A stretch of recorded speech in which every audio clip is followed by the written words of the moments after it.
కాబట్టి చాలా మంది పేరెంట్స్ కూడా ఏం చేస్తుంటారు, చిన్న పిల్లలకి ఈ రాగి జావ తాగించాలన్నా లేకపోతే ఇంకోటి వాళ్ళకి అరగదు, మళ్ళీ తినలేరు, మధ్యాహ్నం అన్నం తినలేరు, లేకపోతే ఈవినింగ్ భోజనం చేయరు, పొద్దున్న నువ్వు ఇది పెట్టావు కాబట్టి వాడు మధ్యాహ్నం తినలేదని అంటుంటారు.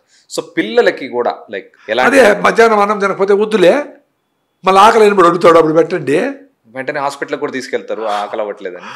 అదే పిల్లలకి ఎగిరే వాళ్ళకి ఆకలి వేస్తుంది, వాళ్ళకి మీరు చెత్త ఫుడ్ పెడతాడు కాబట్టి రిపీటెడ్గా అడుగుతాడు, వాళ్ళైనా పెద్దవాళ్ళైనా. అదే ఇంతకుముందు చెప్పినట్లు ఎవరు ఏం తినాలా అంటే అందరూ మంచి ఫుడ్డే తినాలా.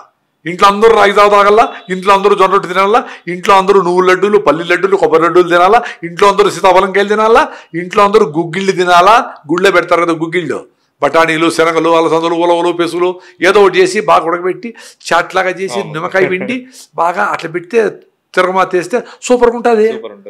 దాన్ని ఒక సద్ద రొట్టె, జొన్నలు ఓ రోజు సద్ద రొట్టె, ఓ రోజు జొన్న రొట్టె, దాన్ని వేసుకొని వేడిగా పెను మీద నుంచి ప్లేట్లకి వేసి భలే ఉంది కదరా అని కూర్చొని వెయిట్ చేయాలి. అట్లే ఇంకా కాలేదేమ్మా అనాల. దాని టేస్ట్కి వచ్చేదానికి దాన్ని మునగా కలుపుతావో, నువ్వులు కలుపుతావో, ఇంకొంచెం టేస్ట్ కోసము మన దగ్గర ఉండే ఆల్మండ్స్ ముక్కలు వేసి తమాషగా ఆ ఇడ్లీలో దోశలో ఆల్మండ్ ముక్క, రే ఇది చూడరా నట్స్తో నట్టి డిలైట్ అని మీరే ఏదో చేసి పెద్దోళ్ళు చేయండి రా నాయన.